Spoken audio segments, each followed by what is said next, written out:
നമസ്കാരം. വളരെ വളരെ സന്തോഷത്തോടു കൂടിയാണ് ഞാൻ ഇന്ന് ഈ വീഡിയോ ചെയ്യുന്നത്. അത്രമാത്രം സന്തോഷം വരാൻ കാരണം കേരളത്തിലെ സർക്കാർ ജീവനക്കാരെക്കുറിച്ചുള്ള DA സംബന്ധിച്ചും ശമ്പള പരിഷ്കരണത്തെക്കുറിച്ചും പങ്കാളിത്ത പെൻഷനും കുറിച്ചൊക്കെ കുറേ വീഡിയോകൾ ഞങ്ങൾ ചെയ്തിരുന്നു. അത് ഈ സുഭാഷിതം ചാനലിൽ ചെയ്തിരുന്നു, ഗ്ലോബൽ മലയാളി ന്യൂസിലും ചെയ്തിരുന്നു.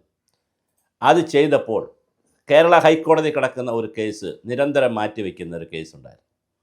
സുപ്രീം കോടതിയിലും കേസ് ഇങ്ങനെ കിടക്കുന്നത് മാറ്റിവെച്ചത്. സുപ്രീം കോടതിയിൽ ബംഗാളിലുള്ള ഒരു യൂണിയൻ കൊടുത്ത കേസായിരുന്നു ബംഗാൾ ഗവൺമെൻറ്റിനെതിരെ.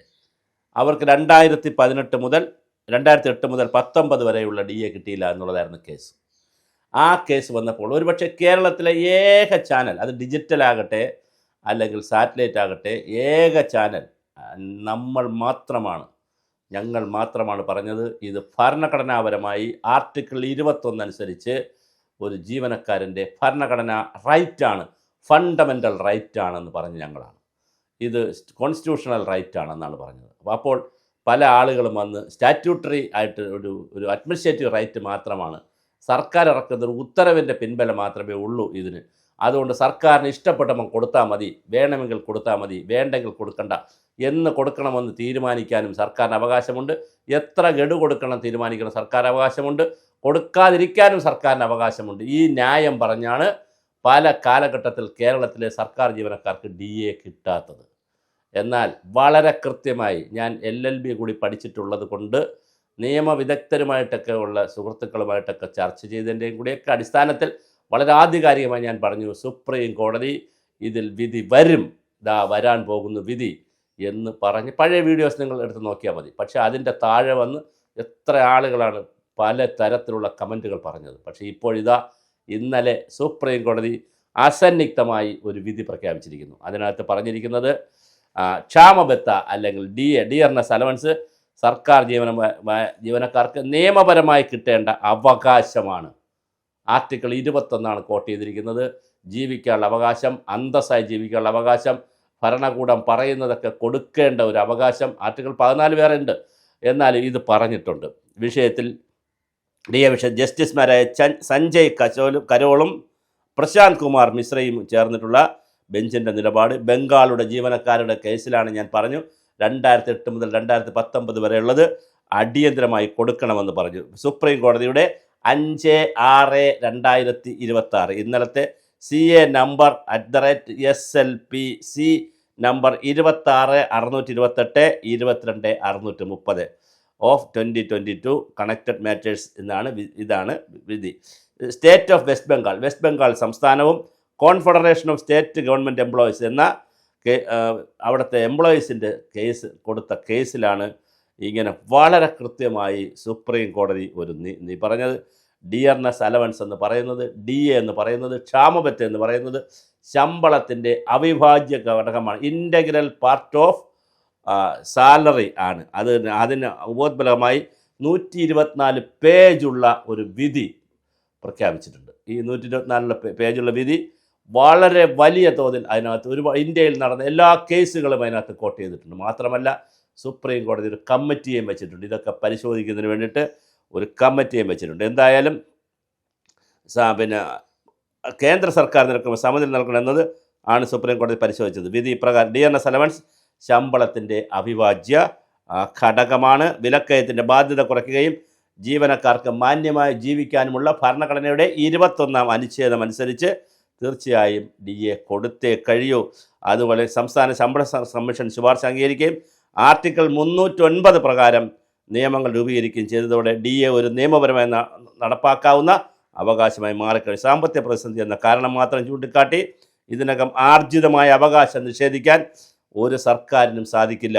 അതിനാൽ ഒരിക്കൽ DA കൊടുത്താൽ അത് DA പറഞ്ഞിട്ടുണ്ടെങ്കിൽ പിന്നെ കൊടുക്കേണ്ടതാണ്. ഇത് പറയുമ്പോഴാണ് കേരള സർക്കാരിൻ്റെ മുഖത്തേറ്റ വലിയൊരടിയാണ്. KN ബാലഗോപാൽ പത്രസമ്മേളനത്തിൽ പറഞ്ഞു, 2 പ്രാവശ്യം പറഞ്ഞു, പത്രങ്ങളിലും ചാനലുകളിലും പറഞ്ഞു. അദ്ദേഹം പറഞ്ഞത് കേരള ഹൈക്കോടതിയിൽ കോൺഫെഡറേഷൻ ഓഫ് എംപ്ലോയീസ്, യൂണിവേഴ്സിറ്റി എംപ്ലോയീസിൻ്റെ കോൺഫെഡറേഷൻ ഒരു മഹേഷോ മറ്റൊരു കേസ് കൊടുത്തപ്പോൾ ആ കേസിൽ എന്തിനാണ് ഇത് അവകാശമല്ല, ഞങ്ങൾ തരുന്ന ഒരു സ്റ്റാറ്റ്യൂട്ടറി റൈറ്റ്, ഇതൊരു ഫണ്ടമെൻ്റൽ റൈറ്റ് ഒന്നുമല്ല, കോൺസ്റ്റിറ്റ്യൂഷണൽ റൈറ്റുമല്ല, ഇതൊരു അഡ്മിനിസ്ട്രേറ്റീവ് റൈറ്റ് മാത്രമാണ്. ഞങ്ങൾ പറയുന്നൊരു ഉത്തരവിൻ്റെ പുറത്താണ് സർക്കാരിന് എപ്പോൾ വേണോ കൊടുക്കാം കൊടുക്കാതിരിക്കാം എന്നുള്ള നിലയിൽ ഒരു ഒരു അഫിഡവിറ്റ് കേരള സർക്കാർ കൊടുത്തു. എന്തിനിത് കൊടുത്തു എന്ന് പത്രക്കാർ ചോദിച്ചപ്പോൾ അത് നിയമത്തിൻ്റെ വഴിയല്ലേ എന്നൊക്കെ പറഞ്ഞ് ഉരുണ്ടു. ആ ഉരുണ്ടതിനുള്ള മുഖത്തേറ്റ അടി കൂടിയാണ് സുപ്രീം കോടതിയുടെ ഈ കർശനമായ നിർദ്ദേശം. DA കൊടുക്കണോ വേണ്ടേ എന്നുള്ളതും ഒക്കെ വേറെ വിഷയം, അതിനല്ല നമ്മൾ നിൽക്കുന്നത്. ഈ വീഡിയോ ചെയ്തതിൻ്റെ ഉദ്ദേശം, നമ്മൾ ഒരു വിഷയത്തെ ഫോളോ ചെയ്യുമ്പോൾ ഒരു ഡിജിറ്റൽ ചാനലായിപ്പോയത്, സാമ്പത്തികമായി വലിയ സാമ്പത്തികമില്ല, അല്ലെങ്കിൽ സന്നാഹങ്ങളില്ല, പിറകിൽ കോർപ്പറേറ്റുകളില്ല, വലിയ കാശില്ല, അതുകൊണ്ട് ഞങ്ങൾ ഡിജിറ്റൽ ചാനലേ ഉള്ളൂ, നമുക്കൊരു മീഡിയമായി പറയാം. പക്ഷെ അവിടെ പറയുന്നത് ആധികാരികമായിട്ട് പറഞ്ഞു. പല ആളുകളും എന്നോട് ചോദിച്ചു, എന്തിനാണ് താങ്കൾ ഇങ്ങനെ DA ഇങ്ങനെ തുടർച്ചയായി ചെയ്യുന്നത്? റീച്ച് കിട്ടാനാണോ, വ്യൂസ് കിട്ടാനാണോ, പിന്നെ സബ്സ്ക്രൈബേഴ്സ് കൂടാനാണോ? എന്തെല്ലാം ആക്ഷേപമാണ് ഞങ്ങൾ കേട്ടത്. പക്ഷേ അപ്പോഴും ഞങ്ങൾ സർക്കാർ ഉദ്യോഗസ്ഥരുടെ കാര്യത്തിലും, സർക്കാർ ഉദ്യോഗസ്ഥരെ മാത്രമല്ല, കരാർ ഉദ്യോഗസ്ഥരുടെ കാര്യങ്ങളിൽ, തൊഴിലുറപ്പുകാരുടെ കാര്യങ്ങളിൽ, ആശാ വർക്കേഴ്സ്, അങ്കണവാടി, പിന്നെ പ്രീ പ്രൈമറി സ്കൂൾ ആയമാർ, പിന്നെ ഹോസ്പിറ്റലുകൾ, വ്യക്തികളുടെ പോലും, ആലപ്പുഴയിൽ ഒരു വ്യക്തിയുടെ ഒരു പ്രശ്നം, സർക്കാർ സ്ഥലമെടുത്തിട്ട് ഇതുവരെ പൈസ കൊടുക്കാത്ത കഥ, അതിൻ്റെ പേരിൽ ഭാര്യ മരിച്ചുപോയ കഥ, ഭാര്യയ്ക്ക് ക്യാൻസർ രോഗം വന്ന്, ക്യാൻസർ രോഗം പിന്നെ ഹാർട്ട് അറ്റാക്കും കൂടെ വന്ന് മരിച്ച് ഈ പൈസ കിട്ടാത്തതിൻ്റെ പേരിൽ ചികിത്സ കൊടുക്കാൻ കഴിയാതെ ജീവിച്ചിരിക്കുന്ന ഒരു ഭർത്താവുണ്ട് ആലപ്പുഴയിൽ, അവിടെ ഈ തങ്കശ്ശേരി എന്ന് പറയുന്ന സ്ഥലത്ത്. അയാളുടെ കഥ ഉൾപ്പെടെയുള്ള കാര്യങ്ങൾ നമ്മൾ ചെയ്തു. അപ്പോൾ നിരാലംബരും നിരാശരുമായ ആളുകളുടെ കാര്യങ്ങളും സർക്കാർ ഉദ്യോഗസ്ഥരുടെ കാര്യമൊക്കെ നമ്മൾ ചെയ്യുമ്പോൾ ഇത് ഏതാണ്ട് എന്തോ റീച്ച് കിട്ടാനാണെന്ന് പറഞ്ഞ് ചില ന്യായീകരണ തൊഴിലാളികളും, ചില ആളുകൾ, ഞാൻ ആരെയും പേര് പറയുന്നില്ല, അപ്പോൾ ഇന്ന് നേരിട്ട് വിളിക്കുന്നു, നിങ്ങളാരാണിത് പറയാൻ, അങ്ങനെ ഇങ്ങനെ അപ്പടി ഇപ്പടി എന്ന് ചോദിച്ചു. പക്ഷേ ഞാൻ പറയുന്നതിൽ ഡേറ്റയില്ല, ആധികാരികതയില്ല എന്നൊക്കെ പറഞ്ഞു. പക്ഷേ ഇപ്പോൾ വളരെ കൃത്യമായി സുപ്രീം കോടതി പറഞ്ഞിരിക്കുകയാണ്. ബംഗാളിൻ്റെ കേസിലാണ് പറഞ്ഞിരിക്കുന്നത്. ഇത് വളരെ കൃത്യമാണ് കേസ്. കാരണം ഈ കേസ് ചൂണ്ടിക്കാണിച്ചുകൊണ്ടാണ് നമ്മൾ വീഡിയോ ചെയ്തത്. നേരത്തെ ആർട്ടിക്കിൾ 21 കോട്ട് ചെയ്തുകൊണ്ട് നമ്മൾ വീഡിയോ ചെയ്തു. ആർട്ടിക്കിൾ 21 പ്രകാരം, ഇന്ത്യൻ ഭരണഘടന ആർട്ടിക്കിൾ 21 പ്രകാരം ഒരുപാട് കാര്യങ്ങൾ സർക്കാരിന് ചെയ്യേണ്ടി വരും. നമ്മുടെ നിർഭാഗ്യവശാൽ നമ്മൾ ആ ഭരണഘടനയെക്കുറിച്ചും ആർട്ടിക്കിളിനെക്കുറിച്ചും പറയുമ്പോൾ മതേതരത്വം എന്ന് പറയുക, അല്ലെങ്കിൽ പിന്നെ എങ്ങനെയെങ്കിലും അത് കേന്ദ്ര സർക്കാരിനെതിരെ കുറ്റം തിരിക്കാനുള്ള പരിപാടി ഉണ്ടോ, സംസ്ഥാന സർക്കാരിൻ്റെ ഏതെങ്കിലും പാർട്ടിക്ക് എതിരെ കുറ്റം പറയും, ഇങ്ങനെയുള്ള മറ്റുള്ളവരെ കുറ്റപ്പെടുത്താൻ, അല്ലെങ്കിൽ അംബേദ്കർ എന്ത് പറഞ്ഞു, അംബേദ്കർ ജാതി പറഞ്ഞു, അംബേദ്കർ ബുദ്ധൻ മതമായിരുന്നു, ഇങ്ങനെയുള്ള ആവശ്യമില്ലാത്ത ചർച്ചകൾ നടത്തുമ്പോൾ ആർട്ടിക്കിൾ 14 ആർട്ടിക്കിൾ 21 ഒക്കെ പറയുന്ന മനുഷ്യന് ജീവിക്കാനുള്ള, അന്തസ്സായി ജീവിക്കാനുള്ള ക്ലോസ് ഇവിടെ പലരും ചർച്ച ചെയ്യാതെ പോകുന്നു. എന്തായാലും ഞങ്ങൾക്ക് സന്തോഷമുണ്ട്, ഞങ്ങൾക്ക് ആനന്ദമുണ്ട്, അഭിമാനമുണ്ട്. ഞങ്ങൾ ഒരു കാര്യം പറയുന്നു, സർക്കാർ ഉദ്യോഗസ്ഥരുടെ പോലെ തന്നെ കേരളത്തിലെ നിശബ്ദരായ മറ്റാരും ചർച്ച ചെയ്യപ്പെടാത്ത ആയിരക്കണക്കിന് വിഷയങ്ങൾ ഞങ്ങൾ ഏറ്റെടുക്കും. അത് എത്ര ഞങ്ങൾക്ക് ഇനി ആക്ഷേപം വന്നാലും നിരന്തരം ഞങ്ങളതൊരു പോരാട്ടത്തിൻ്റെ ഭാഗമായിട്ട് കൂടെ ചെയ്യുന്നതാണ്. തീർച്ചയായിട്ടും ഈ ഞങ്ങളുടെ വീഡിയോയെ പ്രൊമോട്ട് ചെയ്യുന്ന എല്ലാവർക്കും ഒരു ബിഗ് സല്യൂട്ട്. സുപ്രീം കോടതി പറഞ്ഞിരിക്കുന്നു, കേരള സർക്കാരിൻ്റെ മുഖത്തു കൂടി നല്ല ഒരടി കിട്ടിയിട്ടുണ്ട്.